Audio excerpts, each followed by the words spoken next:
Hello, Nathan. Hello, good morning, good afternoon, good evening, Good good, tidings. I don't know. All of the things. good century, good, I don't know, It's a good day. right? Yeah, it is a good day. It is. I'm really enjoying our conversation, so I'm glad you're back here for round three. I'm really having a good time talking to you about just all the things. Yeah, me too. Thanks for inviting me back. I'm really enjoying Yeah, these as well.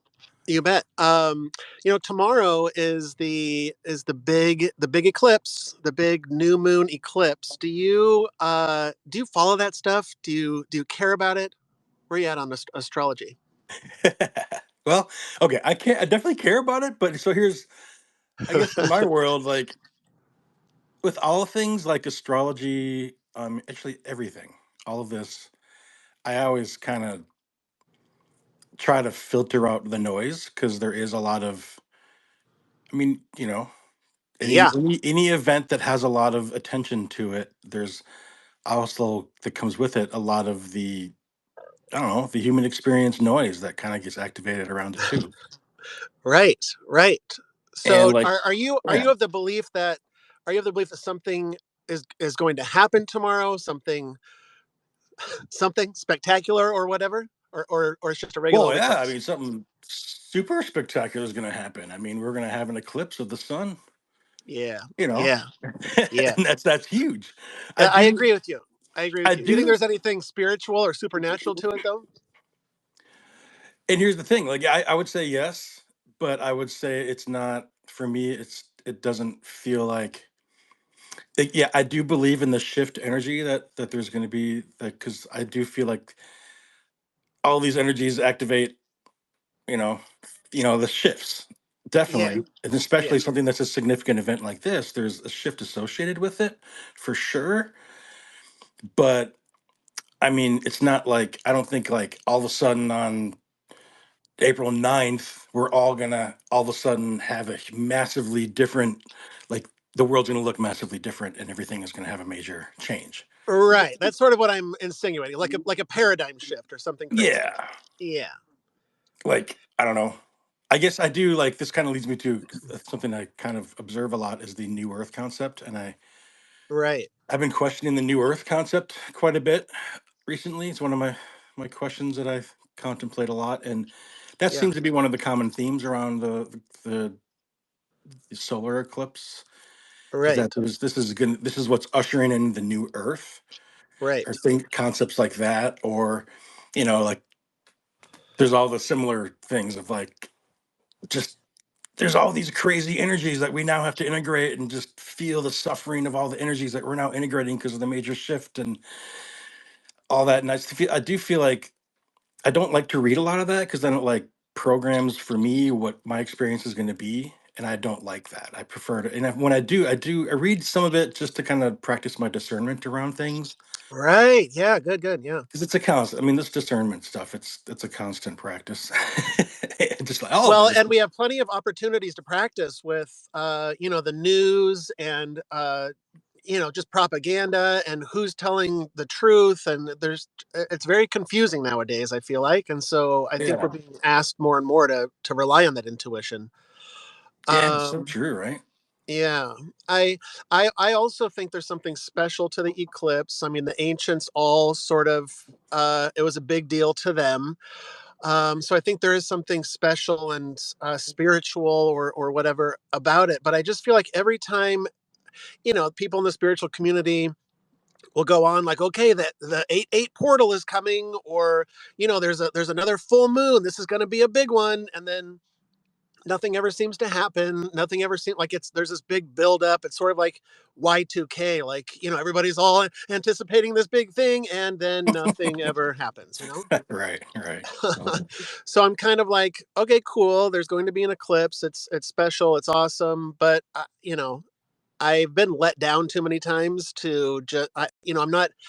I get all excited and I get caught in the wave of like, okay, this is it, guys. This is it. And then like, what does that mean? What are we shifting to New Earth? Is it what? What is coming exactly? So I sort of question that as well. What are your thoughts on New Earth from what you've looked into?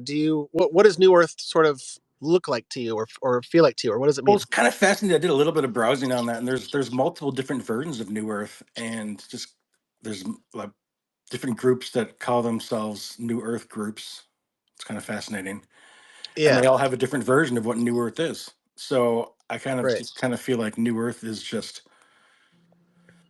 another path of seeking for different people or whatever groups they choose to resonate with or what they pay attention to help them shift on their path, what they're trying to step towards, I guess. And I don't think there is this massive new earth that where everything, oh boy, I guess I don't think like there's going to be this, to me, it feels similar to like the heaven concept where like Yeah, we pass, and then we were forgiven of all of our crappiness from this earth living, and then we get to live in this magical garden of bliss, I guess you yeah. could say. And So do you? So you would kind of call it a heavenly realm? Maybe is that what I'm hearing? I guess that's the concept that seems to be pitched that I have kind of seen, but I don't really resonate with that. That there's Well, going what to do you be. resonate with? I just think that there. I don't think there is a new Earth. I'm going to be real. Okay, I don't okay, think fair there's a new enough. Earth. I think there's. I always keep going back to this. I do believe I do resonate with the quantum physics concepts. I mean, there's multiple timelines of multiple versions of this space that is the now happening all in tandem. Sure.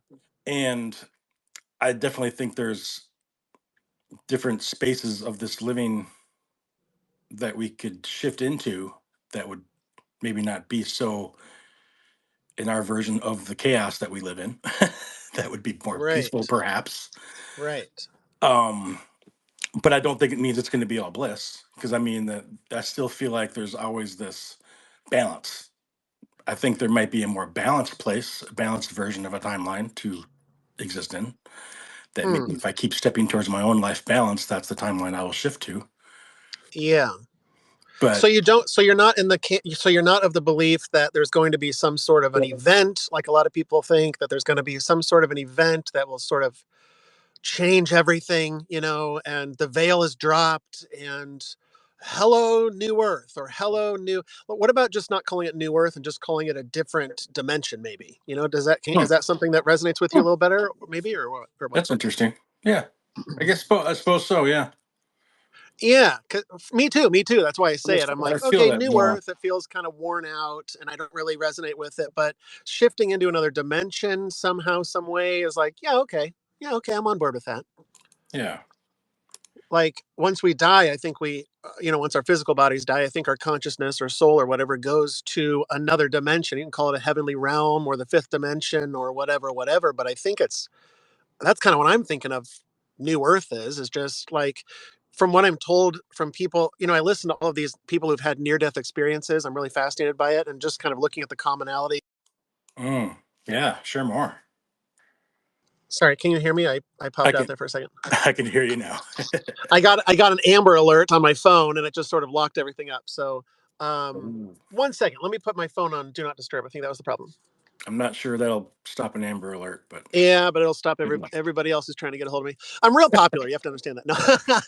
No, no. What was I talking about? I got distracted with that Amber Alert. Oh my gosh! And now Shifting into New Earth. Shifting yeah, into we go. New Earth. I feel like.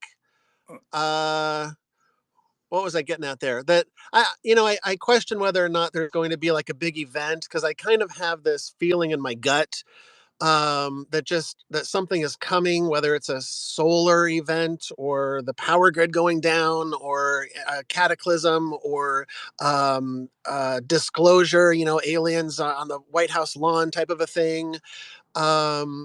Do you get that sense as well, or not, that something is coming, or on the edge of something?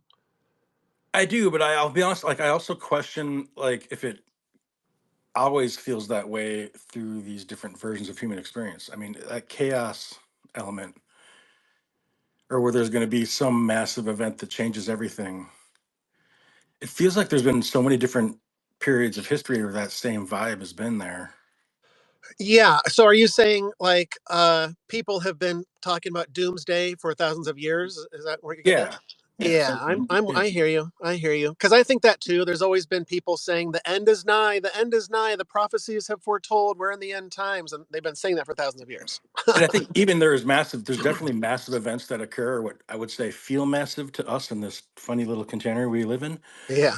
But even after the massive events, the shift still has a process. There's still a process for change to happen as a result of those massive events. Yeah, yeah. I feel like there's rarely, except for these cataclysms like the Great Flood or whatever, I feel like society just evolves very slowly. So I feel like it's just this slow shift, this gradual change. So are we going into a new chapter or a new cosmic cycle or whatever? Yeah, maybe, but I don't think it happens overnight. I don't think it happens with the snap of a finger or one event will trigger it or something like Ragnarok or something. I don't know, but I I don't think it's going to be a world changing thing. Yeah, I don't know. Like looking back and just even our short, brief period of history that in the last 100 years, I mean, things that you would think would have been a massive shift, like wouldn't have. I mean, when I think back, like wouldn't World War II have been a massive change? And wouldn't you think maybe that would have, I guess, in may maybe in my own judgment or look at it, like wouldn't you Yeah, think the events of World War II would have really just ushered in a whole new period of love and understanding between people, knowing, like what yeah, happened I during, hear I mean, you. like, And but it, maybe that's what sort of led itself into the peace and love movement in the 60s, that it sort of took 20 years to kind of get there maybe, but mm, I then what came to my mind as soon as you said World War II was that I think there was a change in terms of UFO sightings. I mean, just to sort of shift gears a hmm, little bit, I've been yeah, that's listening to a interesting. lot of podcasts about UFOs, and there's just a general consensus that the number of sightings sort of went through the roof once humans started discovering, nuclear bombs and technologies of that sort. And so I think that maybe that was a bit of a game changer where things started to shift, where we could start to interact and at least see these beings, whatever they are. They started interacting with us more once the nuclear technology turned on. Hmm. It's also fun. Have you ever looked in any of that stuff or no? Oh yeah, I've watched a number of I like the UFO shows for sure. And Yeah, it's just really interesting because I feel like humanity has been talking about these, they often call them divine beings from the sky since antiquity. I mean, the earliest known writings come from Mesopotamia, and they're even talking about these beings coming from the sky, and they talk about it in the Bible, and it's been kind of um, discussed for thousands of years, really. And so I just find it very interesting that once, the analogy is that like we're the monkeys, these primitive beings, and we discovered a technology that perhaps we shouldn't be playing around with, and those higher beings that are perhaps watching us and guiding us and leading us are sort of taking the weaponry out of our hands. There's been all these sightings of these alien, allegedly alien crafts or whatever, dismantling these nuclear weapons and nuclear missiles and stuff that are that are fired off. They just sort of go bleep bleep bleep and delete the nuclear technology. So there's something weird going on there. yeah, I hear that. I feel that. But like, and that's interesting around the whole higher being concepts too, for me. Yeah. Around does that mean there are these higher, like quote unquote higher beings? Because we kind of touched on the higher lower algorithm a bit last time. Right. And what does that mean? It's just a What is that? perspective. And is Yeah. there higher and lower? It's all a spectrum. Yeah, yeah, yeah. Or maybe So I just a being that has knowledge we haven't gained in the space we live in that uses their knowledge to help protect us. I don't know. That's an interesting. Yeah. Well, and I don't even like saying, because I often think of our conversation that we just had about higher and lower, and I wonder Yeah. if they're just maybe more advanced than us, is all that it is. They're just further along on the path than we are by, millions of years theoretically, and evolutionarily and mentally and spiritually and all the things. Um, and so there's a theory that they are future versions of humans, and that they have somehow traveled back to these times and are sort of watching over us, and that there's sort of a a Star Trek Prime Directive where they're not really they sort of don't interact with humans. They sort of let us just sort of do our own thing. Yeah.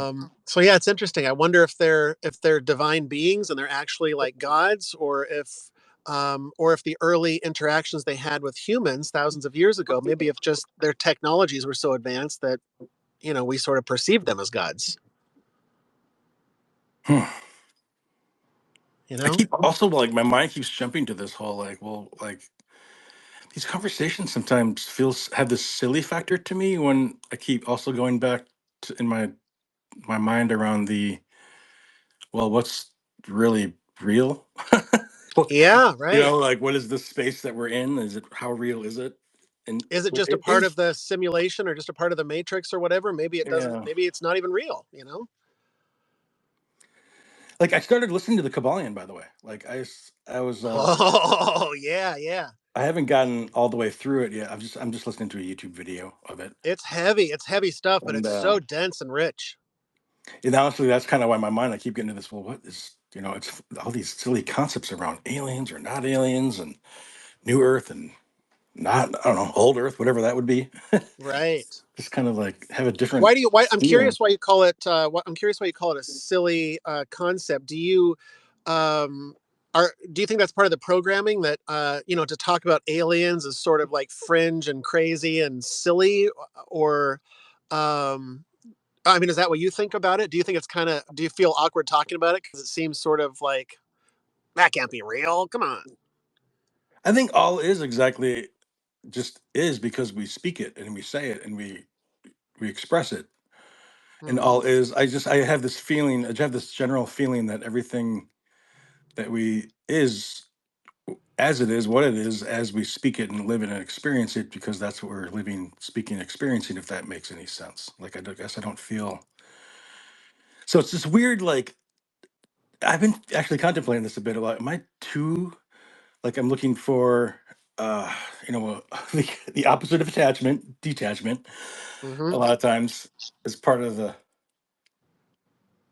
what I meditate on a lot, but am I getting too detached? Like, am I to this point? I do question this a lot. Like, am I to the Uh point where huh. I'm so detached from the experience of being a human in this life that like I'm not letting it be the real that it could be or that it would be helpful for me to live it as. I hear you. It's I honestly I just a relate to you. question. I have no answers. I'm just all questions.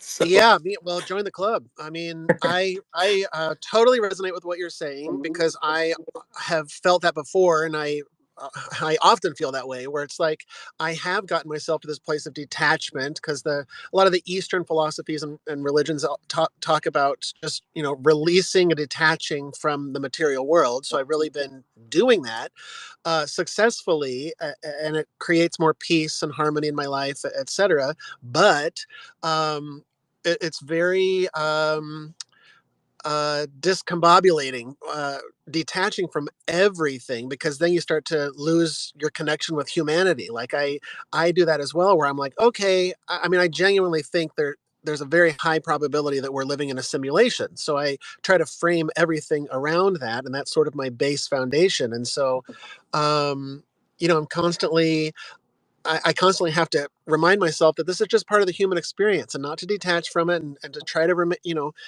um, yeah, it's hard to not be robotic and cold when you detach from everything in the world.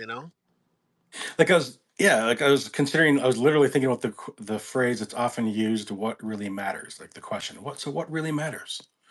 And I'm Right, fascinated by the word matter in that context of the sentence because matter is another word for physical substance, right?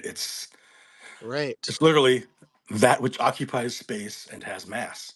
I mean, Which we're told by science doesn't actually exist, which adds just another layer of illusion to it, and maybe it's just in our mind, type of a thing. right. But if we perceive it as if we perceive that it matters, it matters. I guess I Hmm. keep going to the perception concept too. Like it really, the experience. I don't. Yeah, and I guess to go to the cold factor, the detachment. I also feel like I'm bouncing. My brain is bouncing in so many directions. I hardly know what to say, man. but but yeah, because I had to make a choice. I was reflecting on this subject of the what really matters and the detachment subject around. I mean, there's a point in my life I had to make a choice. Hmm. I'm not going to go too in the detail, too in the weeds around it, but where I had to make a choice to step away from an experience that was really becoming destructive. Like it wasn't because it was destructive for me for a long time, to be honest, like over 10 years. But and I needed to step away from it, and it involved a relationship with another person that I just had to step away. Yeah. And part of my attachment was I didn't want to step away. I deeply cared, love my this relationship in my life and the person in my life, but Yeah. I just needed to get away. So I actually consciously remember thinking to myself, I'm gonna have to go cold. It sucks, but I have to go cold to get away. And it was fascinating to me that I had to choose consciously have that choice of okay, I'm gonna go cold slash emotionless in order to help myself heal and step away and get the boundaries I need. Yeah, which is super healthy but challenging, right? What does go cold mean for you specifically? Like, did you just not think about them, or like, what does that mean going cold? Meaning, like, I had to make choices that were completely detached from concern for their well-being. I had to solely Oh, focus on the well-being of myself and actually my son as well. But yeah, yeah, I just purely focus on that. And then my empathetic self, my compassionate, empathetic self, I almost had to either turn the volume, maybe the volume down or turn it off for this person that yeah, I just had to step back from. yeah.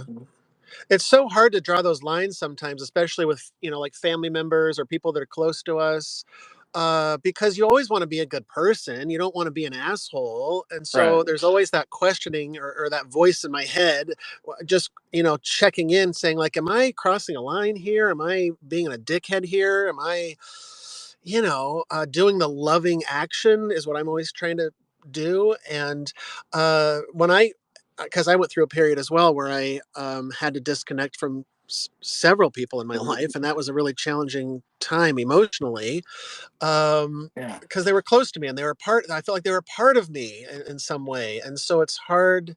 It's super hard, but the universe had to remind me that it wasn't always about loving actions towards other people. I also have to remember about loving actions towards myself, and sometimes drawing those boundaries for myself is the most loving action for me at that time.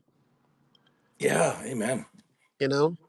Amen to that. But it's super difficult because we're taught not to be selfish. We're sort of programmed not to think about ourselves, to only think about others. And so for me, it was sort of part of that deprogramming of saying, like, no, you know what? I'm loving myself here by drawing these boundaries with these people.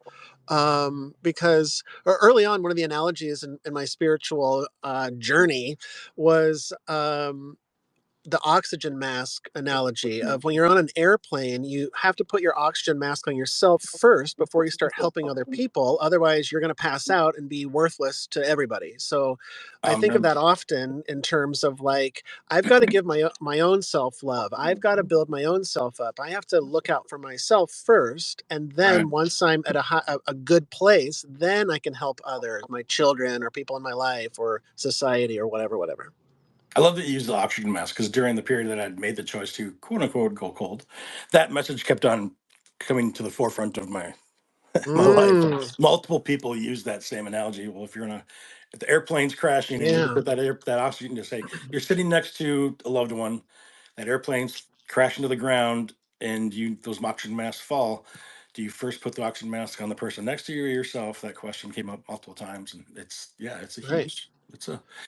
but it's interesting to me the attachments I had to what was cold and loving, or what was cold and not loving, or is it not loving to be cold, or is it can you be cold and loving, or what the definition of loving is, and the empathy And of what the Yeah, yeah, and what the sorry to interrupt you, and what the definition of cold is. Like, they're all just perceptions. right.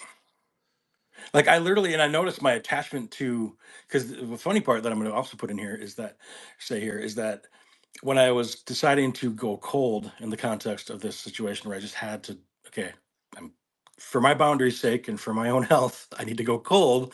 As I described it, I also use this phrase, and this is going to be a funny one to say out loud, but I used to say I'm gotta go Republican. And that's because of my perception. But what I learned is that was because of my perception of what I believed it was to be Republican and Democrat, because I was still in that space.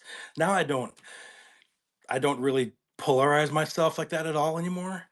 Hmm. But I did have this belief that, like, well, there's more, like, there's this broad stroke, like, belief that Democrats or like liberals like to believe they're the compassionate ones. And there's a broad stroke belief that, if you grow up in that space, that Republicans are cold hearted or that, and that, so I had to like Right. relearn my politics. Like, I had to totally step away from, well, that's funny that I have these preconceived judgments around what it means to be Republican or Democrat or liberal or conservative.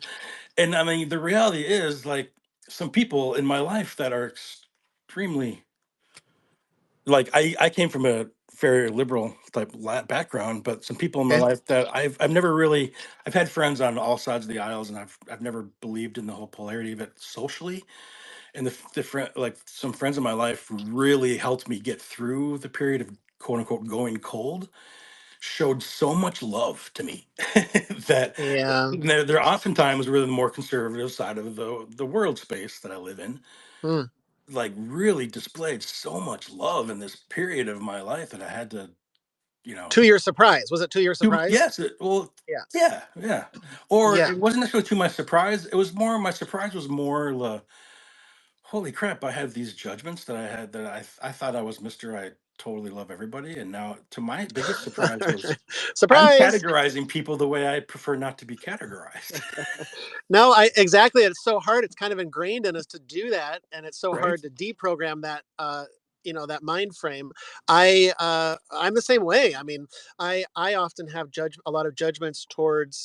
For a while, I had a lot of judgments towards Christians and Christianity because it's a lot of Yeah, people in me my too. family are Christians, and they're very. I kind of had a negative view of them, but then I had the same a similar situation happened to me where I'd be talking to a Christian and they would start talking about like how they believe in reincarnation, and I was like, whoa, wait, what?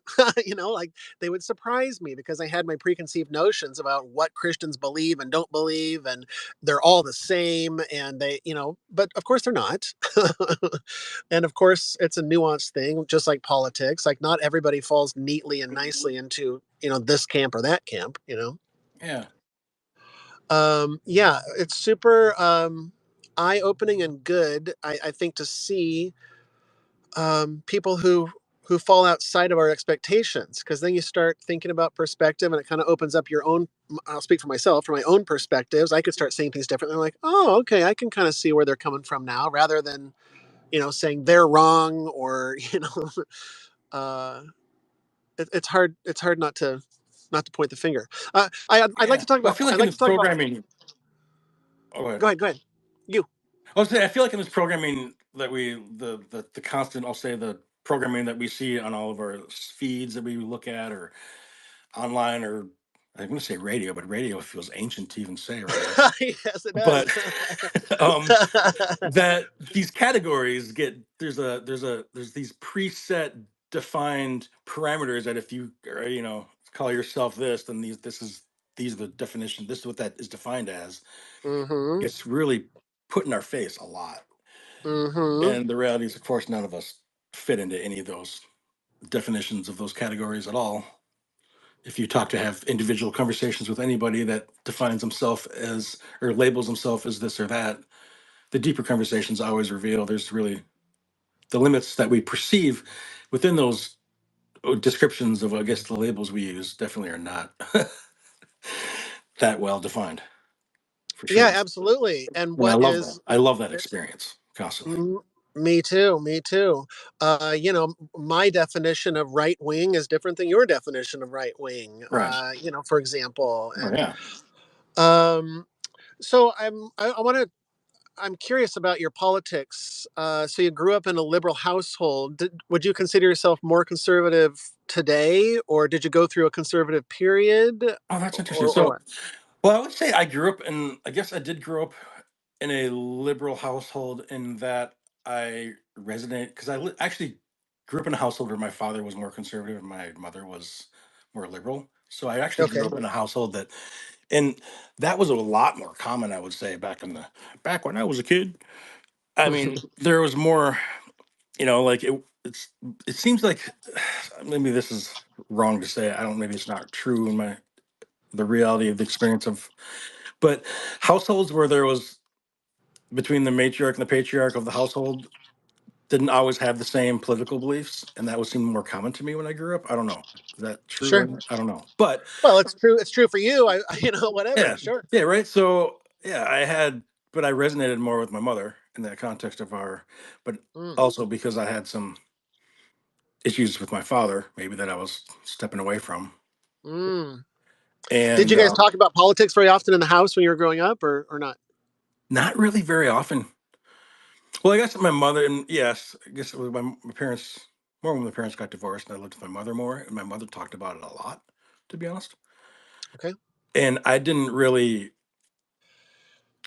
like to define myself as I never really liked this whole two-party system stuff. And honestly, the first time I could vote, I'd voted third party, and then I got, like yelled at by my I got an What angry a response waste. from my Yeah. family, like, "You totally threw away your vote. What a waste, Right. blah, blah, blah." And I'm like, "Well, I Right. don't Right. believe the two-party system is good for anybody. In fact, I don't think the founders of this country even believed the two-party system was healthy and tried to prevent that, but we ended up there anyway." And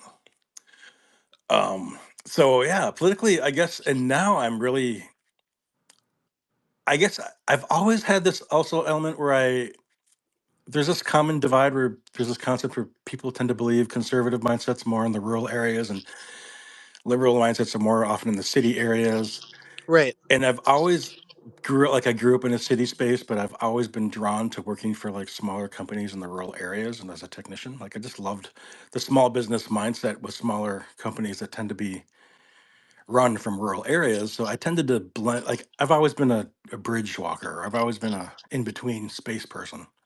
Mm. So Yeah. Sure. I've actually in those life spaces I had a lot of love for people that had all these different beliefs, but I still resonated mostly with what I felt were the more compassionate values. That's how I attached myself to it because it felt more compassionate to me.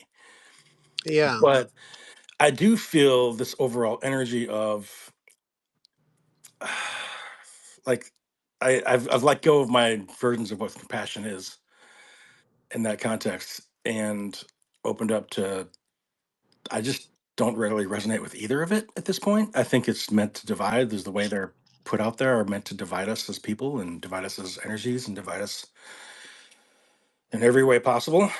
And Agreed. Agreed. so I don't really have I'm not drawn to any political. Are there Any, any topics that get you real fired up, or that you have a strong opinion about, or no? that's a good question. Do I have any topics? Like, is there a conversation that a person on the opposite end of the spectrum yelling at you about it would it get you a little fired up? Is there anything that you're sort of? The weird thing is, no. I would say no. I'm kind of more of a listener always, and Mm, I'm definitely interested in listening. yeah. What? Yeah, gets me fired. It's weird. I feel kind of weird saying that 'cause there's nothing that really seems to get me fired. Well, I suppose it's a real peaceful place to be. So, like, cheers to you. It's. I feel like a lot of people are not in that position, whether or not you did it intentionally. I think it's great that. Like this You, concept that if we have 4 more years of this or 4 more years of that, it's the end. It's over. right. Like if you vote for this or you vote for that, it's just over.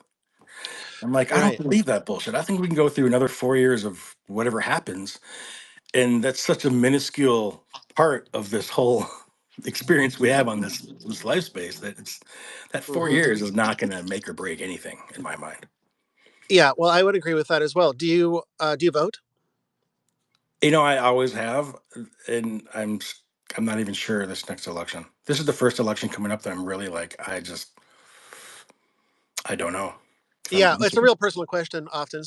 But uh, Yeah, I'm okay. I don't I think it's not bothering me. for me, not for me. That's why I ask it. But yeah, the last presidential election was the first one that I didn't vote, and I felt really good about it, and I still feel good about it. Where I just feel like I don't want to contribute to this. It feels to me just very broken and corrupt, and nobody sort of ever does anything about it. And it's just I'm tired of playing the game, so I don't want to play the game anymore. Yeah. I mean, I tend to feel more drawn to if I do vote, I'll probably throw my vote away and vote, for Bobby. just a different. I mean, I might even write in the name of some energy person that I'm, person that I might just see them as maybe someone that would help. Because honestly, the reality is the people that would be best as our leaders are the people who would never want to run to be a leader. Absolutely. I So totally agree with that as well. I don't trust I don't their know, intentions. I don't trust anybody who wants to be in power like that. It's like, oh, I don't know. I but I don't do know. feel the need for like shifts and change, and I just if there really was a candidate or someone that felt like that had that energy of could I don't know, just even if just mix it up from honestly the old white guy algorithm. No Uh-huh. offense, and I don't say that as a it's just honestly I'm tired of it. I'll be real. I'm tired of all But I the don't. I also don't want to vote for a woman or a minority just for simply the fact that they're a woman or they're a minority. I want to, I want a candidate that I stand behind. And if it's a white man, like I'll roll my eyes, like, okay, give me a break with this. But right. I hear um, that. Yeah. yeah, I don't want to vote for somebody who's different just simply for the fact that they're different because I don't think that's good either. But I also think I honestly think that whoever gets voted into office or into the Senate, I think that whatever their intentions are, even if they're good intentions and they want to change things and get in there and roll up their sleeves, I think that once you get into the machine, it just takes you over. Yeah. Yeah, I feel that. Do you fundamentally trust the government? uh, fundamentally trust the government. Uh-huh. At I the end of the day, do you trust what they're doing or saying? not really no. But I don't Yeah, like to say that from the because I just what I hesitate because I'm not scared of it. I don't fear the sure, government. sure. I'm not one who thinks we need to shut the government down completely and just go all. I mean, it's helpful. I mean, it's helpful for us to live. We do live in this space. While time is an illusion, we do still need this. We are in these physical human spaces where we need to have containers. We just that's the fact. It's uh, matter is a thing. you know, what matters is matter Well, sure, sure. in some ways, Um, I guess. but do you I'm not sure if I'm answering your because question. I fundamentally I don't trust the government either. I just sort of have always had a I'm just not I'm not good with authority of any kind, including the government. So All right. I don't ever want anybody telling me what to do, including the government. But I don't trust them, and I never really. I grew up in a very Republican family for the most part, Yeah. and so I had very conservative views for most of my life, and then 2020 happened, and the pandemic happened, and everything was sort of turned upside down for me. Everybody, I suppose, but I'm talking about I started being very, very aware of what the government was doing and not doing, and I could see things differently. Did you have a similar experience during the pandemic, or do you know what I'm talking about, or not? I felt like that way before the pandemic. I had quite a life experience. I'm not sure how many details. So I actually was very this person I spoke of earlier that was very close to Mhm. was a whistleblower. I'm going to be real. Was a whistleblower against one of the massive, largest corporations on earth, and Can you tell me what industry they were in? um, they were in Was it like the. medical or It was medical. okay, okay, It was okay. It was medical, but actually larger than that. It was a like medical like pharmaceutical or what? medical division of basically a military industrial complex organization. I'm just going to say it that way. Okay, very interesting. Okay, So it's a division within the division, but it was actually the information brought to the government was not just about that division, but about the whole organization. I'm just going to speak in, not going to say any names or yeah, I anything. get it. I get it. Okay, So I got extremely the experience I had during that period. Then it made me learn a lot. what 2008 was about, and about sort of the upper echelons of money and power in this world, and how, Mm-hmm. first of all, it took away the veil for me.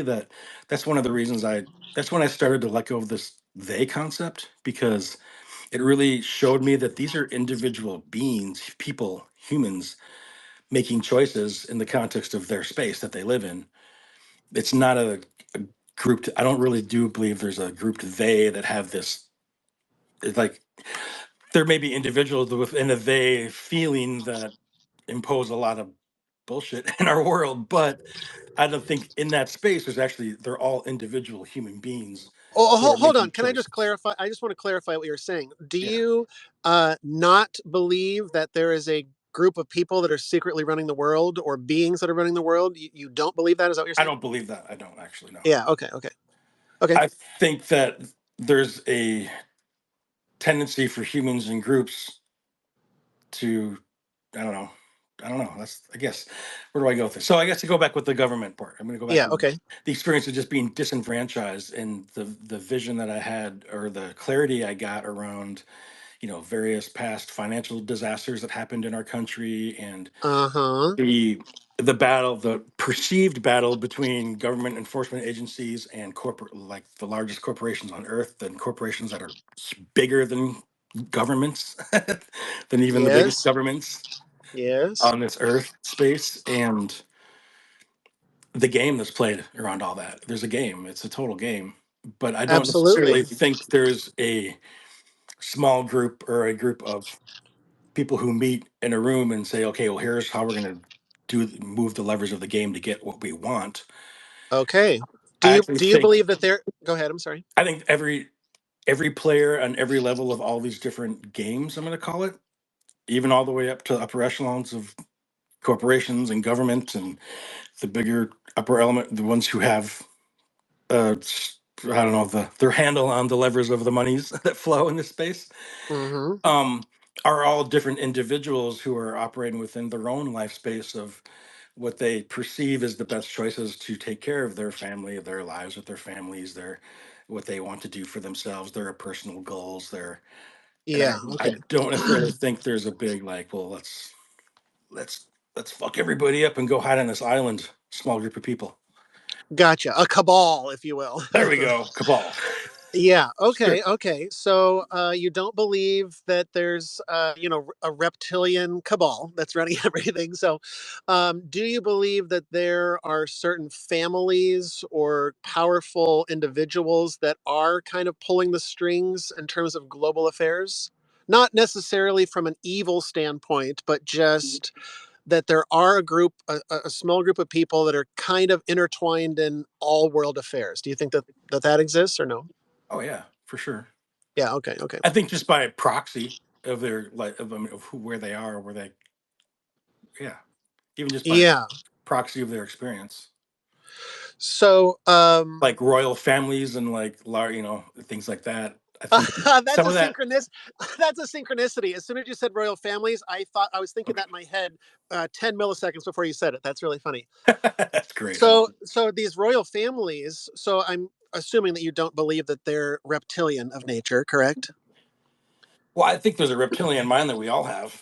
That's part of our, That's okay. absolutely. But I don't think they're necessarily in a being within a suit that is solely here to manipulate the hell out of us. Yeah, like a reptilian from another dimension or world or whatever, I whatever. think those people in those experiences truly believe that they're doing the best they can in the context of their experience. If you, If you were told that the royal family for reals is reptilian, would that blow your mind or what? that's funny. I don't know. I I think know, I right? would. Like, have you thought about that? Like, what if for real? Like, I know it sounds crazy, but like, what if for real it is? You know? Well, first I'd say, show me show me the details. Show me, show me. Yeah. I Well, wouldn't let's believe it because assume that someone told me. King's. All right. Well, let's just assume that King Charles rips off his face and shows you his true reptilian form. Would that sort of shatter your view of reality? I would probably just laugh and say, "Well, that's silly," just like I say with everything else. And then go to therapy for the next 10 years trying to get it out of your Well, mind. I mean, therapy, I would just be like, "Well, shit, I guess I was wrong." Okay. Yeah. Okay. Okay. I'm just curious. Right on. Um, And then I'd so also would I, want to talk to the reptilian and ask them questions. That's I would want to engage with the reptilians and ask. well, you and me both. I got questions. I got Right. questions. Well, I often think about these royal bloodlines and why it's so important to maintain the bloodline and why there's so much incest within those families traditionally in order to keep the blood pure. And then I start marrying that concept with these ancient stories of how the gods or the watchers or the beings or whatever came down and had children with the humans and created these sort of demigods, and they were often assigned territories or regions to rule or lord over these half human half divine beings or whatever. And so I kind of wonder if that's related to the royal family, and that's why keeping the bloodline is so important. And they talk about it in like Harry Potter. That's sort of like the old rich families Mhm. that sort of know things that most people don't know about something that's you know what I'm getting at. Yeah. Yeah. Definitely. What do you think? Is that absurd to you? That any of that may be actually going on? The funny thing, no, it's not at all absurd to me. I think it totally could be. It totally could be one of the versions of this experience. I think because again, it's all to me. It could be another dimension, and Yeah, maybe that's the dimension I'm in. Maybe this is the dimension I'm not in. I don't. I will know when I know. I won't know until I know. I know. That's what's so frustrating for me is I Yeah. just want to know. I just want to know. Hmm. I heard on some podcast somebody was talking about that, saying that I just want to know all the answers. I just want to know what's beyond the veil. And the response that they got back from God or the universe was that our human form, our human mind, is like a teacup. And all of the cosmic knowledge is like the ocean. And so it's like trying to fit all of that cosmic knowledge into a tiny little teacup. And it's just not going to work. Yeah. So I like that analogy a lot because when I get frustrated that I don't have the answers, or are aliens real, or are there interdimensional beings, or what is the nature of reality and all that stuff, part of me has to just think like, you know what, just be a teacup. You don't have to know everything. You've got what you know right now, and just don't go too crazy with it. you know Right.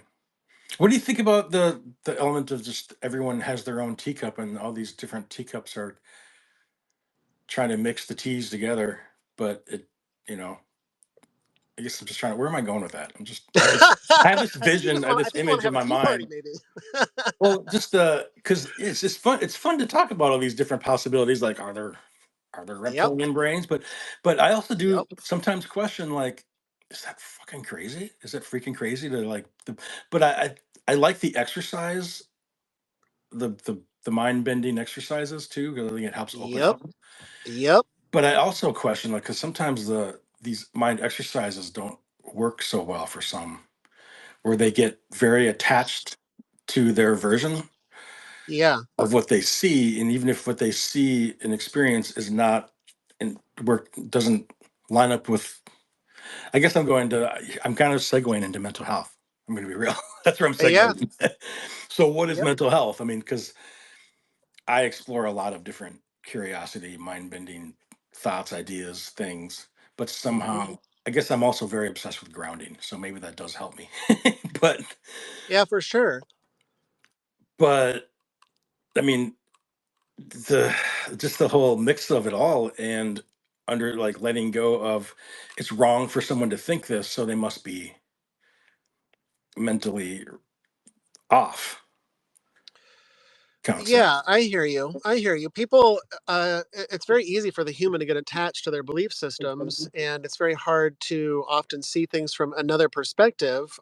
Going back to Christianity, I feel like a lot of Christians that I know personally aren't willing to um, even think about things that go against the dogma that they have, that goes against their very strict, narrow lane of how the world operates, and they're unwilling to talk about reincarnation. They're unwilling to talk about maybe Jesus didn't exist. They're unwilling to talk about these concepts that go against their programming and belief systems. Yeah. I guess I worry So more on the societal realm. Like there used to be more of a common. Seems like there used to be a more common baseline of what people just generally believed as a whole to have to start from on various. There's more. Is that foundation? I guess with, but now with all this mix of all our digital download, like all of our screens and that are in our face all the time, that give us all these spaces to explore so many different things all at the same time. right, It's but at the same time, it's they're shook in that foundation. yeah, I'm with you. But they often create these echo chambers where you just hear what you want to hear, and you're only talking to other people that agree with you and your perspectives and your stances and viewpoints, and so it just becomes this well, a cult. Like we were talking about cults, it just becomes a cult almost of just like you only hear the one narrative. That's why I like to ask other people things like, do you think that new earth is coming or whatever, because it's so easy. I'm like, I don't know, do I believe that, or have I just been watching a lot of YouTube videos that talk about it and now it's sort of intertwined itself in my subconscious, and like I don't know who's affecting who here, like why I believe what I actually believe anymore. Oh yeah, which makes me segue into I've have you observed so some people have on these screen scrolling spaces that I've observed basically kind of say we're in a mix of multiple different timelines all at the same time. Like this is the first time this has happened on Earth, I see sometimes, right? Like this is the first Right. time this has happened. We're living in this space where there's multiple different timelines all happening at the same time. And we're just choosing which one we're gonna continue to resonate with. And then at some point there's going to be this separation of these different timelines. Have you heard this or read this? Like what do you feel about Sure. the concept? Yeah. I mean, yes, I have heard that, and I'm like, sure, maybe. Yeah. Sure. Yeah. That's with all of these things. I'm like, I just love to philosophize all of them and hear different perspectives, especially if it's something I haven't heard before. I'm like, ooh, that's an interesting take on that. But Yeah. I try to just play that game of not attaching to it because it's so easy to be like, yes, that sounds true and real to me today.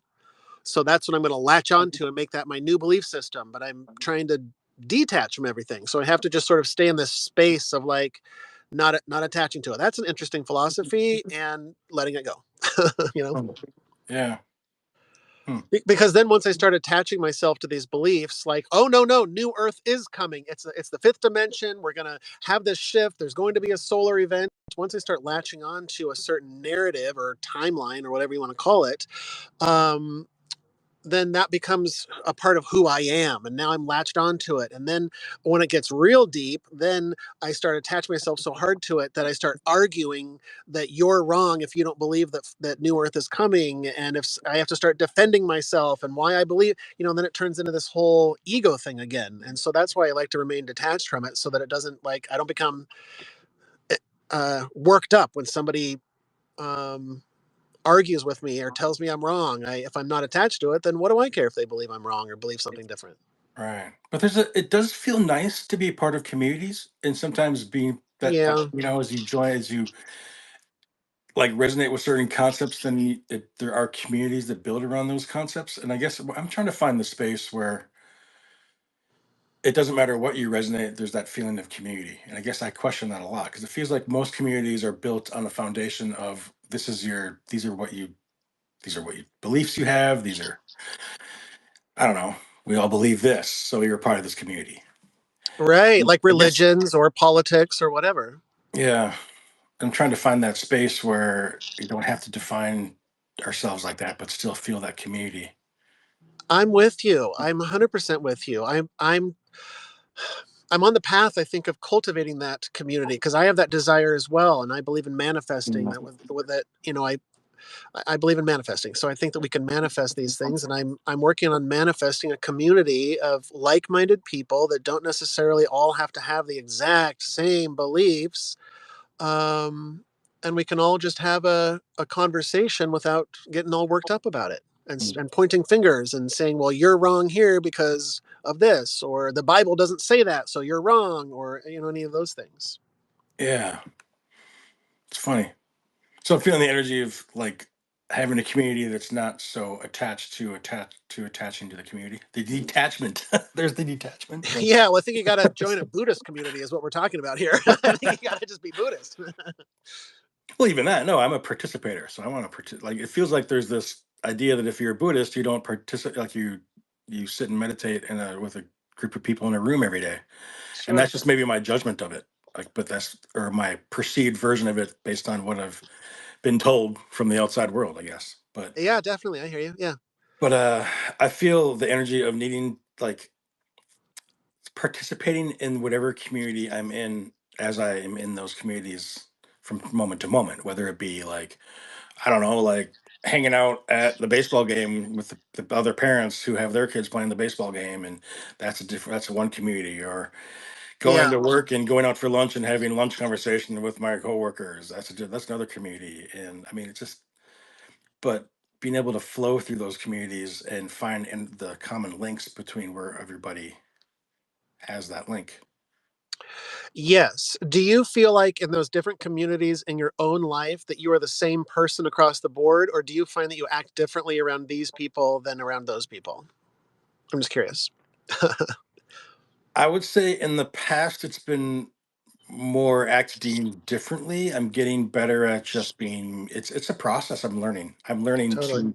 I'm learning to just be myself in multiple contexts. And that's been that's a lot of practice. It takes a lot of practice. I hear you, brother. I asked because I went through the same thing where I found that I had, my church group of friends, I had my school friends, I had my family members, and I found that I was acting differently around all of them. And I was like, this, it just didn't feel authentic. It didn't feel real. So that's why I was curious if you had a similar experience.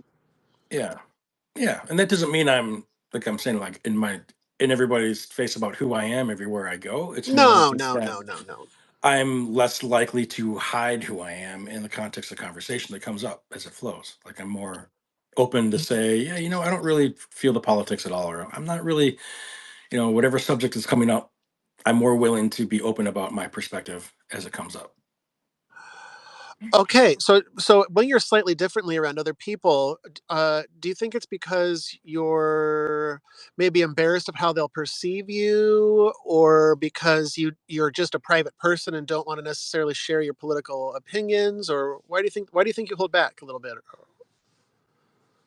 I guess there's, to me, his who's really resonated with that hermetic concept of Hmm. keeping to myself. I guess there is this self-protection, self-preservation element where Yeah, yeah. I Okay, I okay. feel like there's so many efforts to get in context of conversations and a lot of social conversations. There's so many efforts to bring you to the group, like Right. into well, welcome, like, once you join our community, join my community and subscribe to what I'm saying or what I Hmm. believe.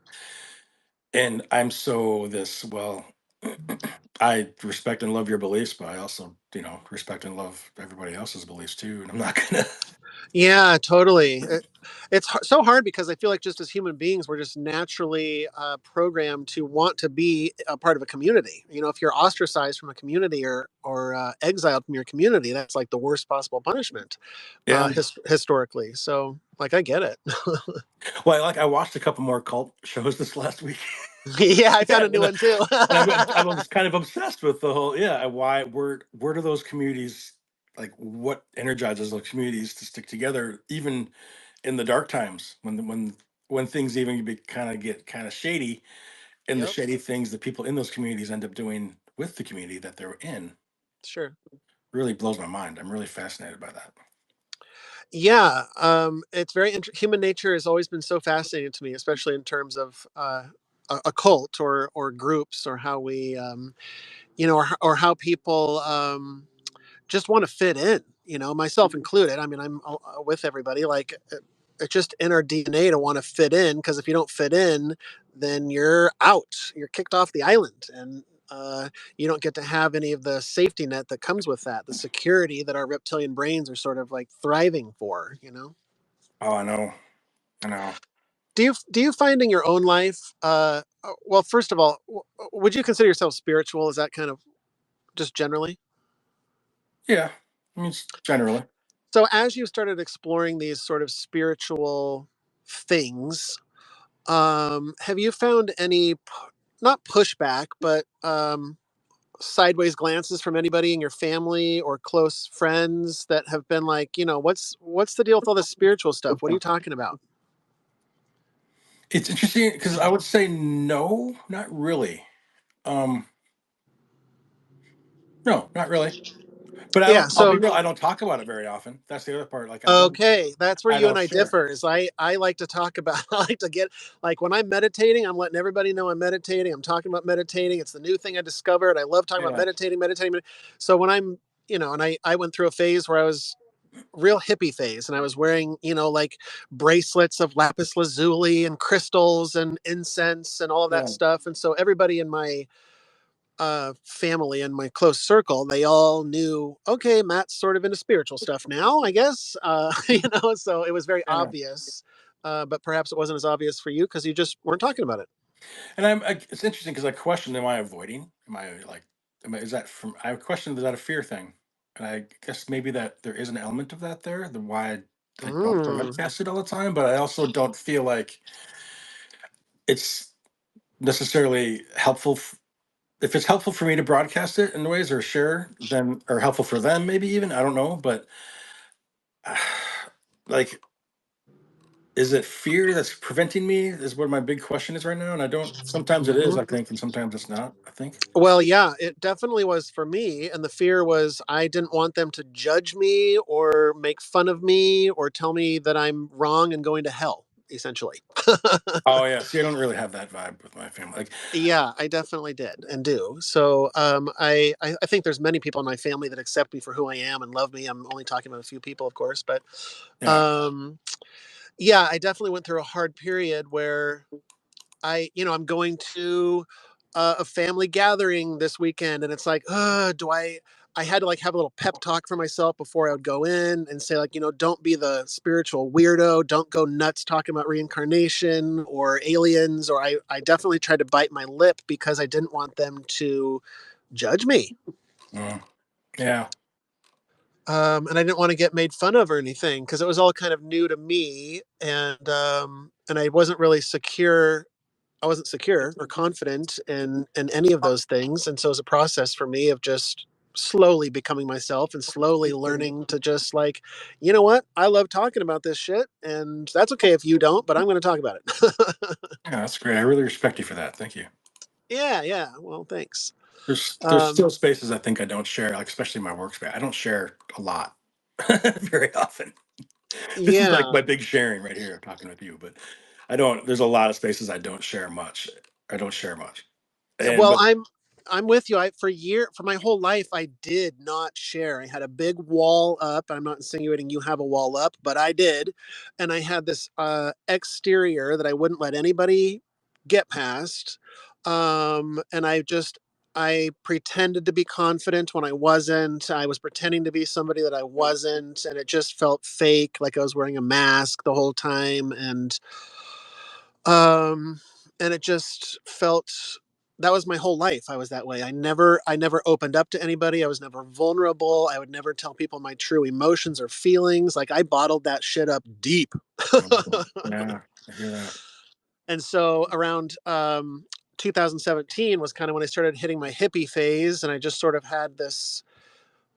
It wasn't a moment. It was just kind of this slow unveiling of spirituality, and I kind of just started questioning things, and I started opening up. That's when the universe first suggested that I start a YouTube channel, and I didn't know what the hell I was doing. I was scared out of my mind. I did not want to open up about my life at all. But the universe was saying, you gotta open up. You gotta open up. You gotta be vulnerable. You gotta talk about this stuff." And then once I started doing it, it just felt easier and I felt lighter. And I was like, okay, okay, it feels good to talk about this stuff that I've been bottling up my whole life, because I'm too embarrassed that people will judge me or whatever.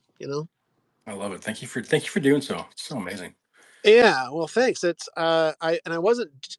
I was just doing it for myself. I wasn't necessarily doing it to share with anybody or honestly in the beginning I think there was nobody watching the videos and I was okay with that because I was scared out of my mind, but it was just this over the last several years of just me opening up slowly more and more, and I find that even now when I'm talking in platforms like this, there's always still room for blossoming and opening up even further and digging even deeper and revealing more things about myself, because it's just, I found that once I opened up and started telling people about the stuff that I was struggling with in my own life, the stuff that I was having a hard time with, or addiction, or just sort of being vulnerable, it sort of just opened up this door, and the look in people's eyes would change, and they would start sharing stuff from their own life. They felt like, okay, now I can be vulnerable around you too, because you're telling me all this shit about your life that you shouldn't maybe be sharing. But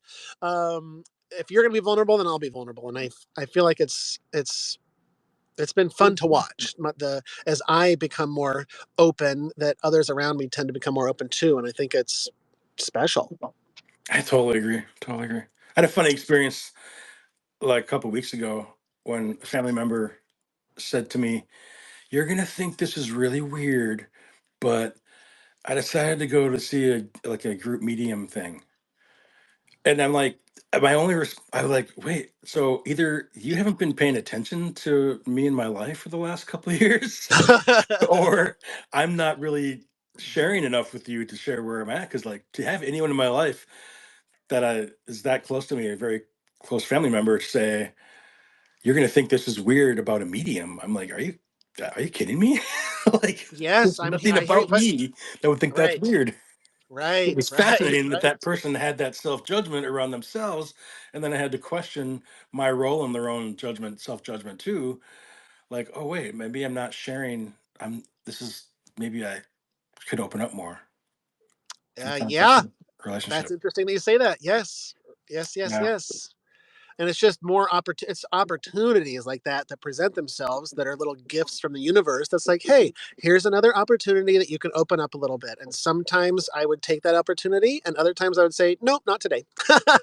No, thank you, I don't feel comfortable with that today, no thanks. Yeah. And then the universe will present that opportunity again and again and again, until it finally, I really, it's just facing my fears of people's judgment. So it's just another opportunity to face my fear, another opportunity to open up, another opportunity to be vulnerable. So thank you, universe. Yeah. Amen. Yeah. Yeah.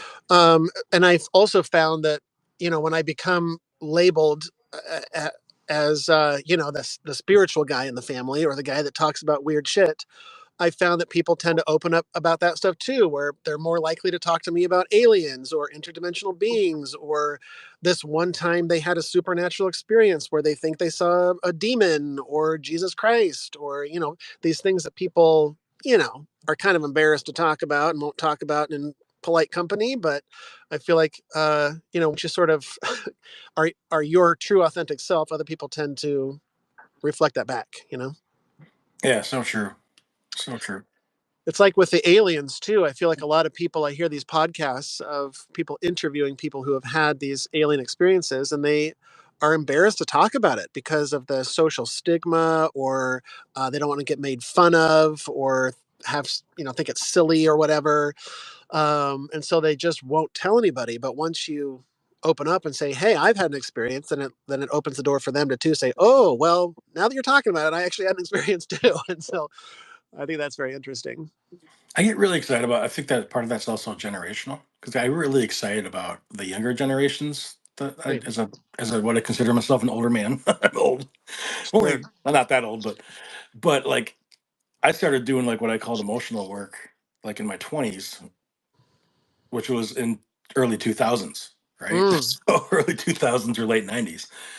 And like it was a secret. Like it was interesting this concept of me doing this work that I considered really important to myself. I really there was this, and this is kind of a hermeticism concept, right? The secret element, from what I Yes. remember in the Kabbalion. I've only Mm-hmm. gotten like an hour and a half into it so far, but Yep. there was that secret element to it, which is fascinating to me. That I feel like there is. We are. This is something I feel like is happening. We're ushering into this space where the secrecy is no more. Like it's just time to let the secrets. No more. It's they're not serving us any right. It's not helpful. But it was Yes. helpful for me in those 20s to early 2000s to have that secret element because I did need that safe space to do the emotional work I was doing. Right. And I had So a do community even that I was working with a little bit that was helpful in that space. But I feel like these younger generations don't have that need to keep these things secret as much, which is nice. And by these things being kept secret, do you mean like the sort of ancient knowledge, these Yeah. techniques and stuff Yeah. that the secret societies and stuff maybe we're talking about?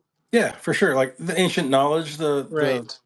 the information that we call secret information, but it's actually been out in the open for a long time. We just weren't looking at it. Exactly. I think that part of that is that you're what is the saying that the knowledge presents itself when the student is ready. You know, Yeah. so I feel Amen. like until you are ready, until you've woken up or whatever you want to call it, then you're just not going to see it. Like several years ago, there's no. If you had shown me the Kybalion, I'd be like, "What the fuck are you talking about, dude?" Like, I'm not Right. Hermeticism. Like, I'm not interested in that weird shit at all. Interesting. And so it might interest me in passing. I'd be like, "Well, that's a cool philosophy," but I wouldn't have dove deep at all. It wouldn't have resonated with me at all. And but when I was ready, it came, and it just was like, "Holy cow!" Nice. Beautiful. And so that's how I feel about this secret ancient knowledge. I don't think it's necessarily being kept. Well, I mean, it was being kept a secret. It was behind closed doors, but it was only for people who are ready to pursue that type of knowledge. Like when you're ready, you know you're ready, and you have a thirst for that knowledge, for a thirst to dig deeper, whether it's looking into the ancient pyramids or the ancient scriptures or the Bible or whatever is resonating with you to dive deeper into something that you haven't dove deeper before. Right. So, what's the difference between gatekeeping and not sharing stuff with someone because they may not be ready for it? Well, that's interesting. I think it is distinct. I think that, like like in ancient Greece, for example, they had these secret societies and cults and stuff like Socrates and Plato, and that was only for people who were ready. I think that when you are ready, you approach the temple and you are let in, and I think that um, you are ready for that sort of thing. And I think that the difference between that and gatekeep, because I think that that's not necessarily gatekeeping. I think that if anybody had gone, if Joe Schmo had gone up to Plato and said like, "Hey, tell me about Hermetic philosophies," that conversation just would never happen because if you're it's not casual conversation. It's not you're either ready for it or you're not. So I think that it's a vibrational thing. And I think that's different than gatekeeping. Like gatekeeping, for example, the United States government gatekeeping extraterrestrial knowledge or UAPs or whatever. I do not like that gatekeeping because I feel like they're keeping it from me intentionally for reasons of power and control and manipulation. And they're not necessarily keeping it because I'm not ready for it. I think that I'm the one to judge whether or not I'm ready for that information.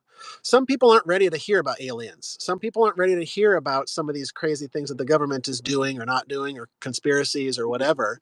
Some people just aren't ready to hear that. They just sort of put their fingers in their ears and they're like, nope, that's too wacky for me. But there's so many people on this planet that are ready for that information and it's intentionally being withheld by the government for power and control. That's the difference for me. Hmm. Yeah. And That's it makes me real frustrated that that information is being withheld. And these well, I don't want to go off on a rant, but I just feel like we are in a time where a lot of these secrets are dissolving. I feel like the old school way of doing things, the old boys club and the government that these secret societies and skull and bones and all that. I feel like that Mhm. is sort of dissolving away, and we're coming into a time of transparency. Um, Apocalypse just means revealing, a big revealing. It doesn't mean end of the world. It doesn't mean doomsday. Apocalypse just translates to a revealing. And so if the curtain is revealed, if we suddenly see things for how they truly are, that's what I think is happening. Is we're starting to awaken to what's been happening before our very eyes this whole time. You know? Yeah. I'm really fixated on your term time of transparency. I love that. Yeah. Would you agree that we're in a time of transparency or Oh, getting there at absolutely. And I least? think honestly, our internets and stuff is one of the spaces that's kind of shown that in a lot of ways. And the honestly, the arguments around what to do with the internets. Do we have filters around things that we allow people to see? What and this we is an I don't know. an abstract.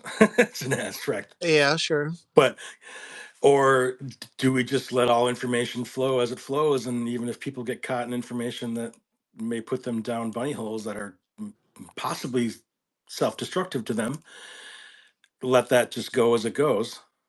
And who are we to Right. say what's going to be destructive or destructive or not destructive to people? Right. I So, want to decide that for my own life. I want the freedom in my right, own life to decide if this is destructive. I want the freedom to be extreme, to shoot up heroin, for example. If I want to do it, I want to do it. I don't want anybody to, and right. as long as I'm not harming anybody else or intentionally hurting somebody as a byproduct of my actions, I want to be able to be free to do whatever the heck I want to do. Yeah, I hear that. It's a very complicated space to be in, though. I'll say it's interesting because I want the freedom as well, and I want others to have that freedom. But I also understand that how it can be so the discernment. It's like it's a tough walk, the discernment as a human Yes, being. I'm aware, but I kind of have a cold attitude towards it. Like if you're not Cold. There's that word again. frigid, Is that it's just kind of yeah? a cold attitude that like if you don't have the discernment, then like good luck, good luck to you. I feel like I don't think it's correct. Part of me would love to have the internet just go away. Like I don't. I think it's um, the the bad outweighs the good in many ways, in my opinion. But I'd love to just get rid of it altogether. But also, um, that's like saying I have a problem with alcohol, so I wish that we would just get rid of all alcohol or ban all alcohol. That doesn't make any sense. Like deal with your addiction issues. So when I say I want to get rid of the internet, it's because I'm addicted to myself, my smartphone and Instagram, and I would just love for somebody to shut off the internet so I didn't have to deal with those addictions. But at the same time, like um, I should be able to deal with that on my own, and have the Right. freedom to look at Instagram if I want to. And it's hard. I dealt with this a lot during the 2020 pandemic, and there was a lot of, I had never thought about personally issues of censorship. I had never given it any thought, honestly. But I got on a real political soapbox for a while, and I was making real political YouTube videos about COVID and masks, and I had real strong opinions about all of it. And so YouTube would often block my videos or, um, you know, uh, uh, what am I trying to say? Just shadow Not banning. let me post for 30 days or whatever. Yeah, so that sort of stuff. Censorship really started to bother me on a real core level that it hadn't before, and I just think that we should all be free to say whatever we want as long as we're not harming anybody. But of course, a private company like Instagram or Google or YouTube, of course, they have the right to make up whatever rules they want. I just don't like them. Right. Do you have an opinion on censorship? Are you pro censorship? No, actually, I really think I'm yeah, I'm no, I'm not pro censorship. I really would like I I really think it's just a practice of our own personal sovereignty and responsibility around that sovereignty and choice to Yeah, choose the information that we browse and what we do with the information, and also to cross-reference the information that we look at, to look at multiple perspectives, versions, ideas around various subjects we're exploring. It's kind of a large responsibility that I honestly probably don't even follow through enough with myself as I think about it. But it's very I overwhelming.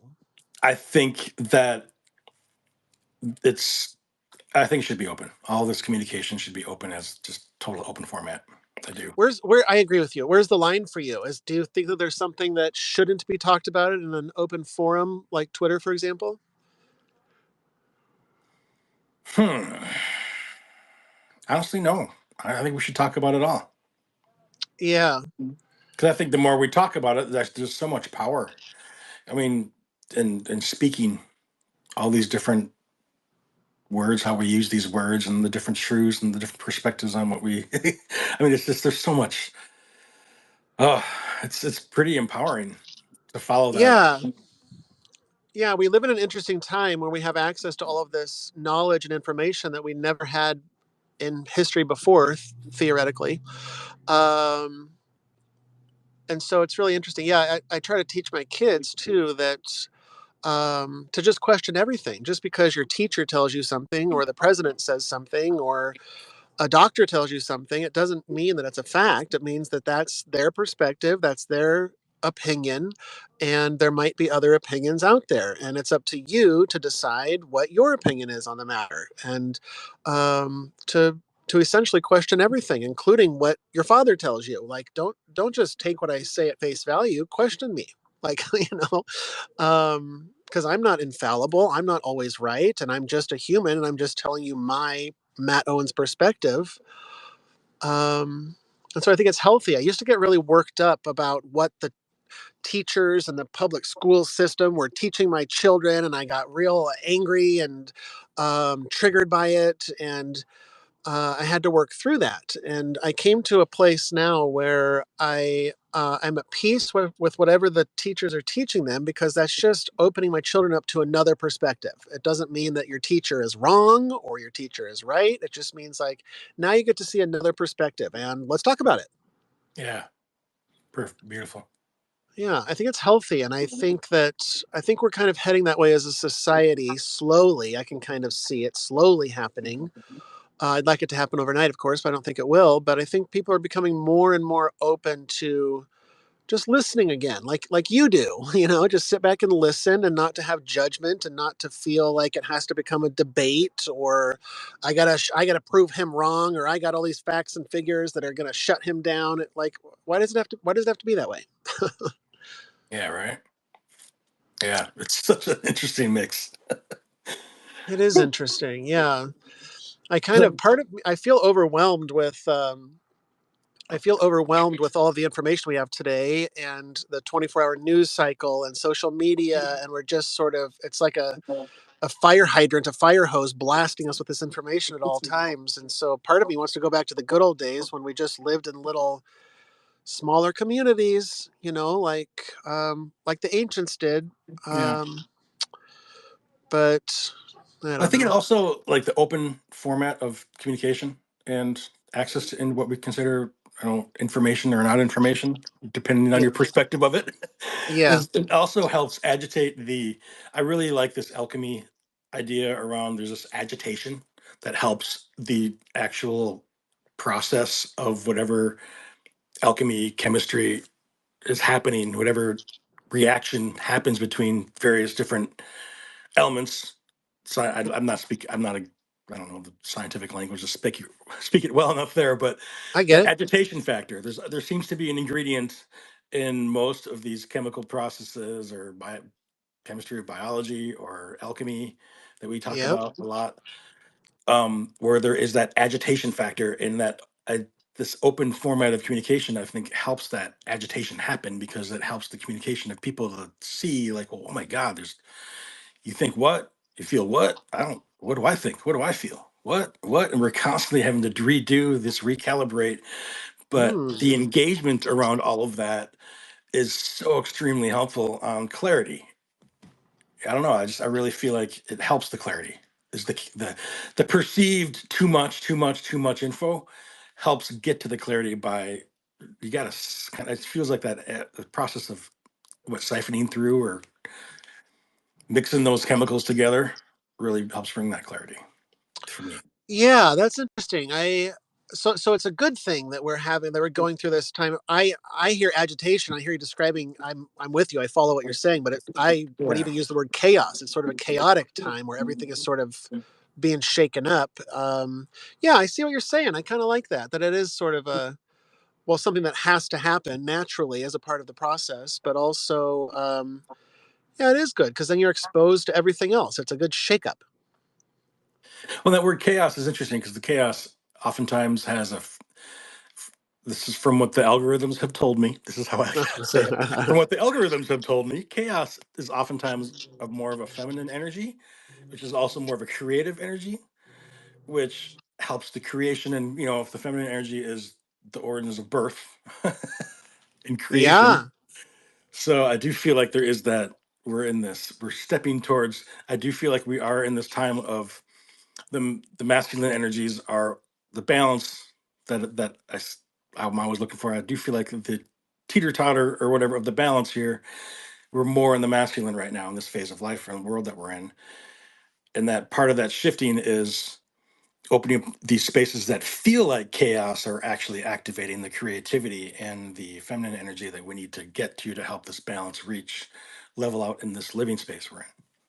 See, that's a very interesting perspective that I have not heard before. I like it, and I might agree with you too that I think we are rebalancing towards a more feminine.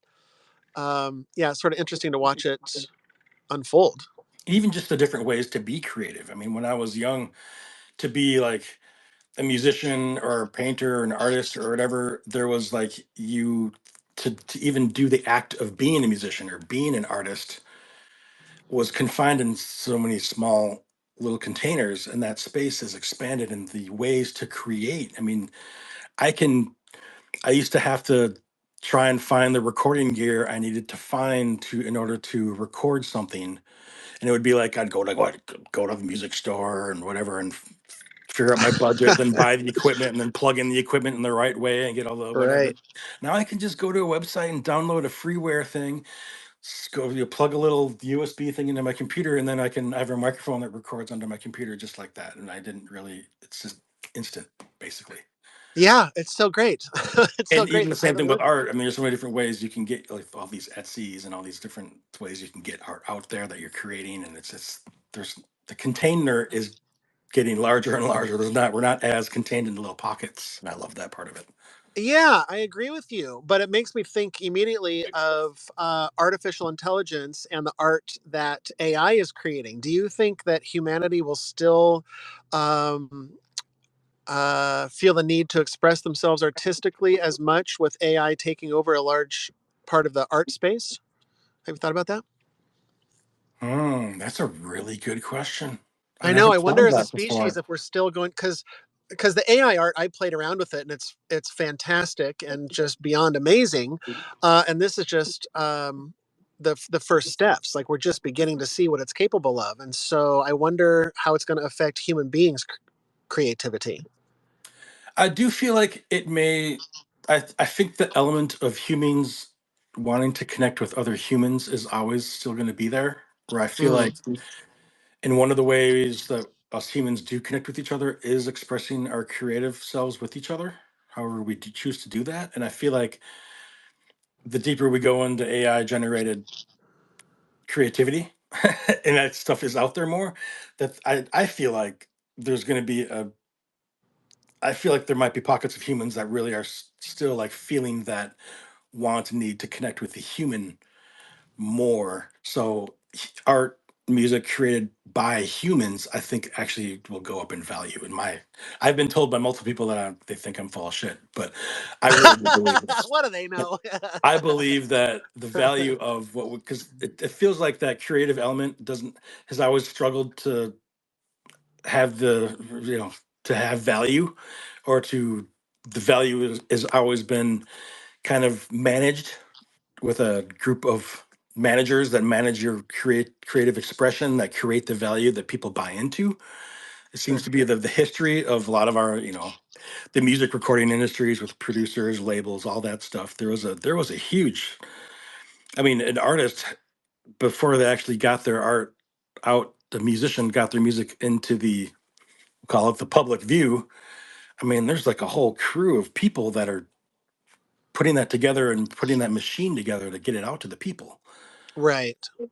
And that now that that machine is not needed as much, it can just be some people that are inspired and then post some videos on the internet and then get attention because it's just they're drawn, the energy is drawing attention to them. There's the Right. freedom, Freedom. right? Well, Freedom.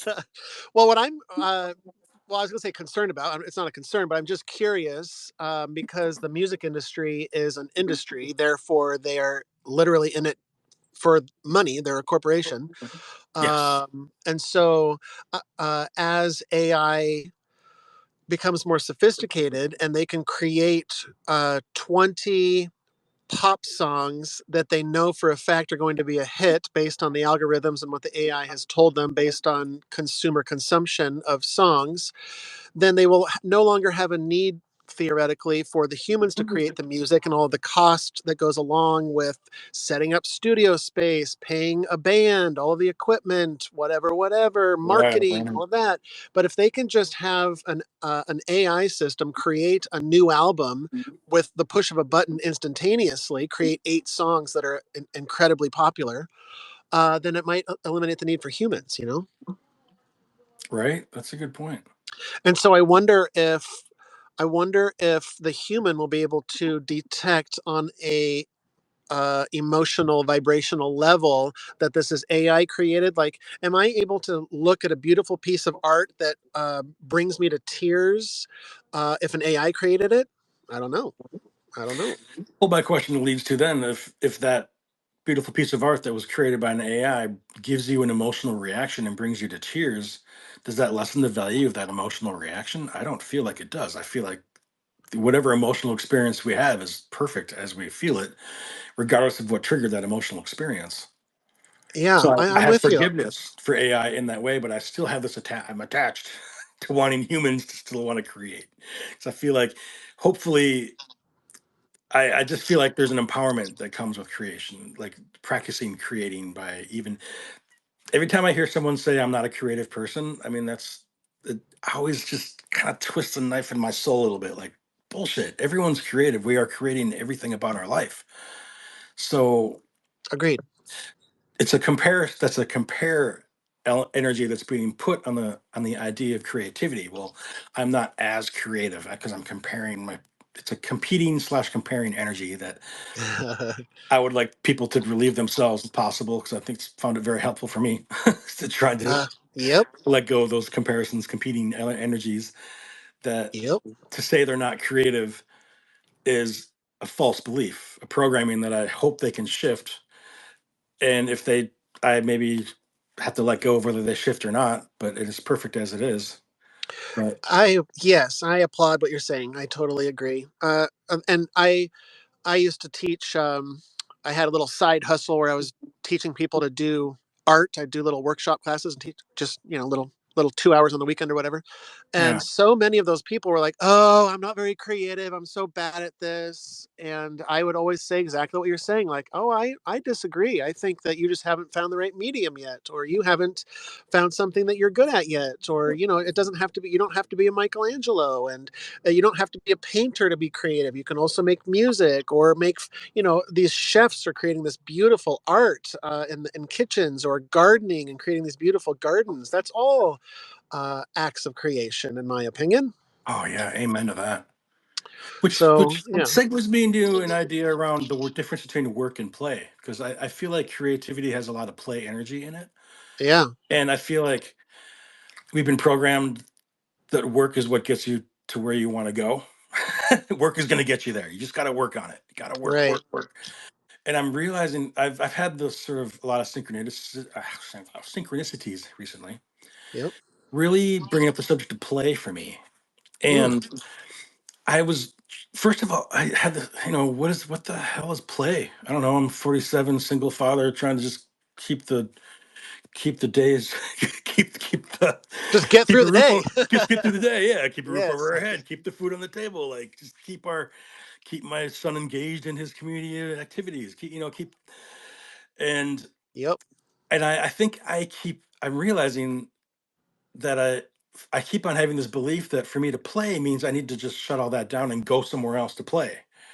And I'm trying to figure out how to integrate the energy of play in all these spaces that I currently feel are work. Like mm, even in like what I feel like I'm like at one point in my path of the last year was, well, how do I want to, there's this energy of once you awaken, you want to put yourself into service, and that service is working for others to help them on their path. And I'm like, well, for me, I've kind of reached this place of what is service too? Like is service? That's the other thing. My mind goes in so many different directions because like all these cult communities, I noticed that in these the leader, the guru is asking them to do service. Here's what we're going to do for service. So there is this concept of service does feel important, but does that service need to feel like work? And why does it feel to me like I feel like to do service is work? why can't it be fun? And I'm trying to find that place. I'm realizing I guess I'm going through a deprogramming, I think, around what work and play are, Yeah. and experiencing the polarity between those different words and trying to find that balance point where, like, if I'm going to go into service, it just feels like too much. It feels like work to even do music. Like, I love playing and writing music. I love painting. Like, even doing these things that I feel like could be helpful to others if I shared them. As soon as I put the concept of I'm going to do them to help others in service, it feels like work, and then I'm Mm-hmm. less motivated to do it. Hmm. Yeah. I'm with you. I've gone through a very similar thing. Like I'm just nodding my head as you're talking, like, yep, yep, I get it. I get it.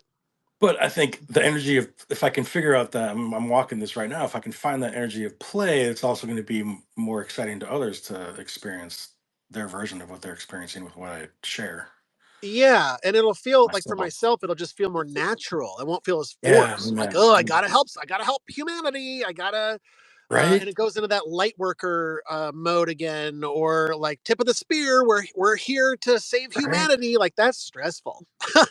Yeah, like my brain went to this whole, like, remember, like, back in the day when we had CDs or albums or tapes that were released, the first Yes. album was always like, wow, this band, their first album, it's so amazing. How often was it they do that second release and you're like, well, this second release kind of sucks. It's not good.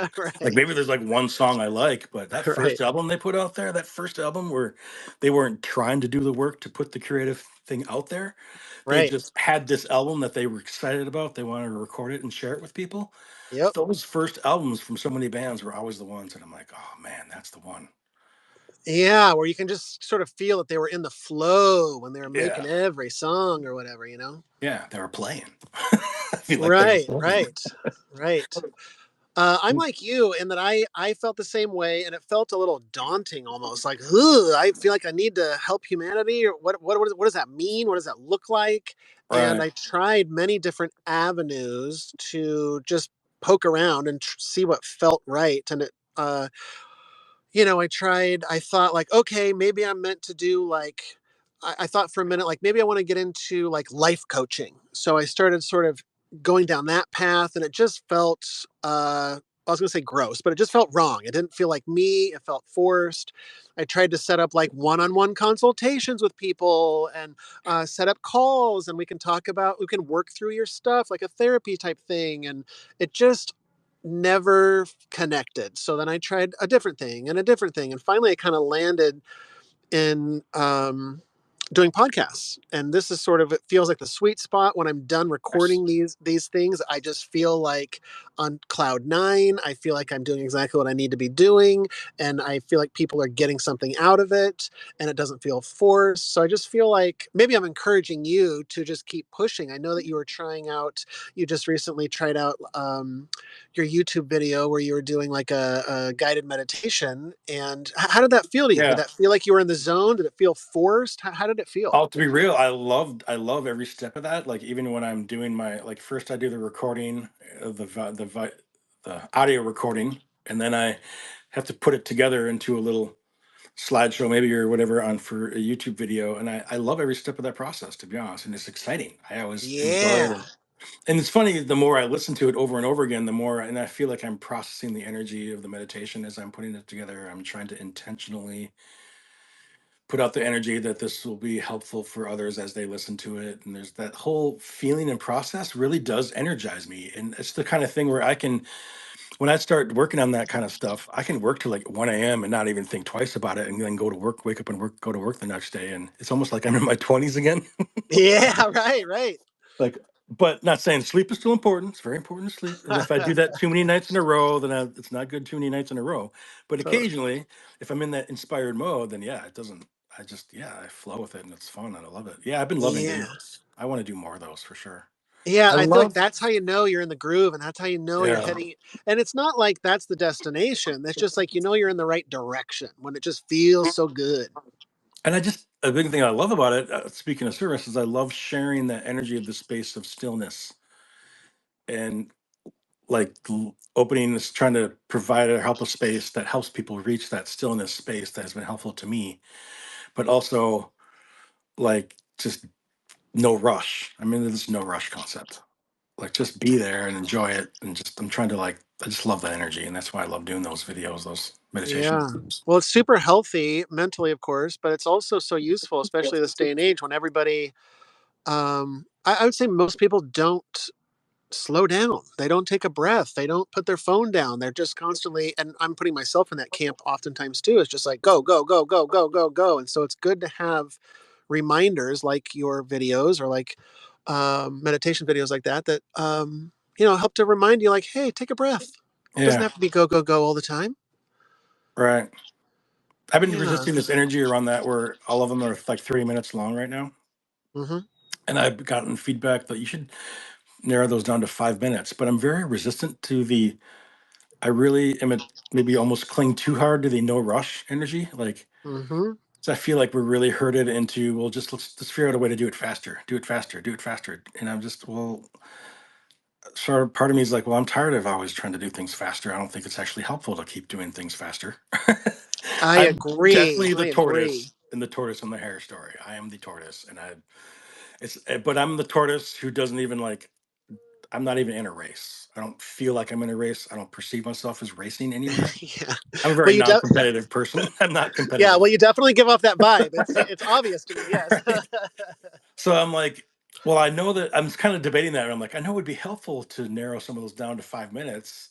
I don't, I'm not really feeling that. And maybe at some point I'll change my mind on that and we'll do some 5 minute versions. But Well, I have to say, I applaud you. I kudos to you because it's so difficult to not be swayed by, because everybody's got an opinion.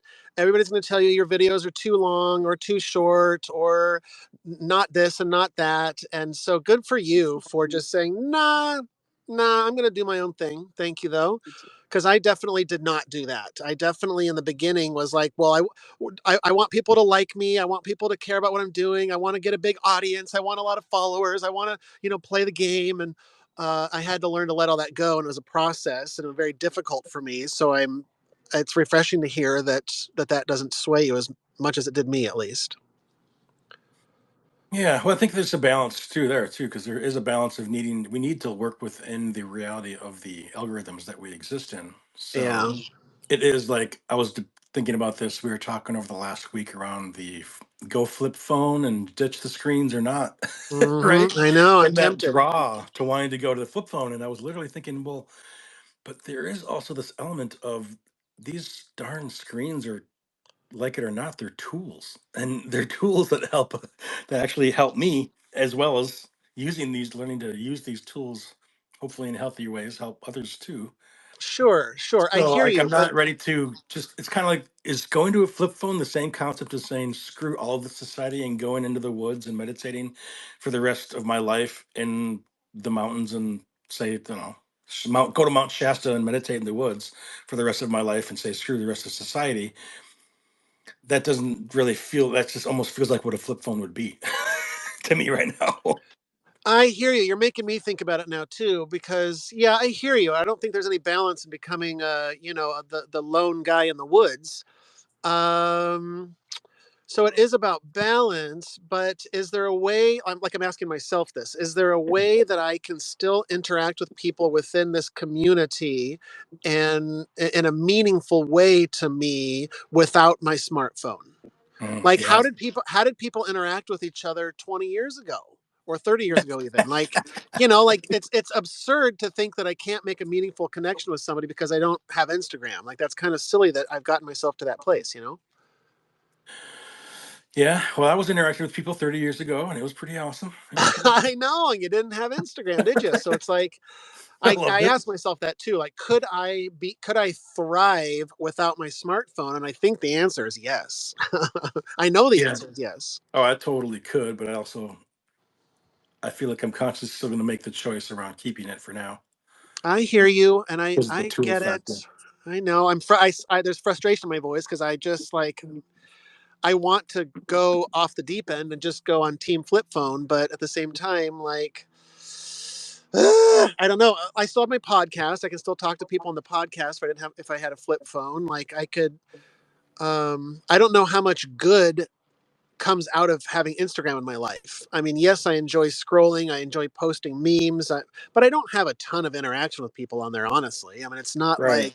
it's not like that's my only outlet to interact with humanity. So, if it were deleted tomorrow permanently, my life would pretty much be unaltered.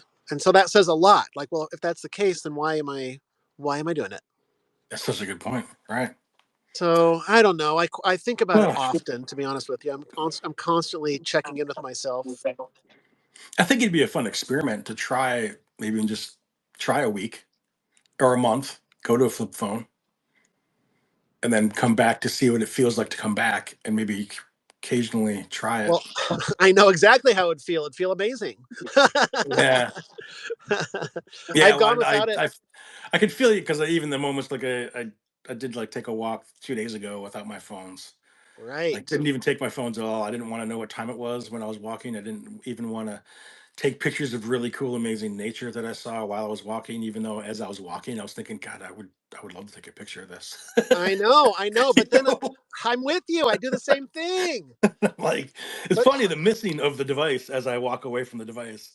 or you think Because like, oh, if there's an emergency, I need to have my phone on me. Or what if somebody has to get a hold of me? Or yeah, what if? well, yeah, What that's if? huge, especially like as a parent. Well, it's I funny, like as a know. parent, I'm thinking, well, my parent is out of town with family right now. So, like, yeah, what if something happens to my son and I'm not home for that phone call or don't have the phone with me to get the phone call or the text.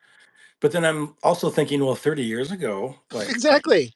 like I would run the neighborhood for hours all day with no contact with parents or anything. And Yeah.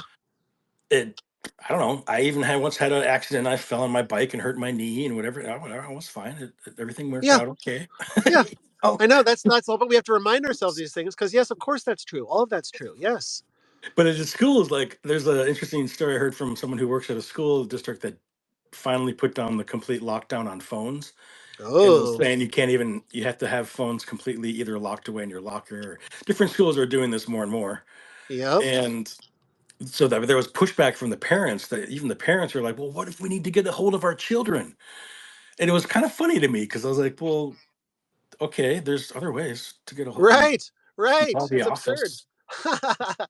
I've seen similar studies where they've taken the phones away, and it's very interesting that the teenagers will start actually talking to each other again Right. and asking questions about each other's lives and getting to know other human beings in a way that they had not before. Right. Wow. I can't So even imagine. I think it's very interesting that we have convinced ourselves that we can't live without this technology, but of course we can, and we have for all of civilization. Um, so I don't know. I'm curious if we're going to go if we keep heading in this direction, what that's going to mean for us as a species. I'm kind of like, ooh, What do you think about? I mean, what do you think will happen if the grid goes down, or when the grid goes down, or when or if is dependent on who you are. As far I as think there's going to, yeah, no, I'll say when because it is okay, only a matter of time. That's just from a pragmatic, practical. This is the way that the world works. The grid's going yeah, down at some true, point. right. It's just That's going down.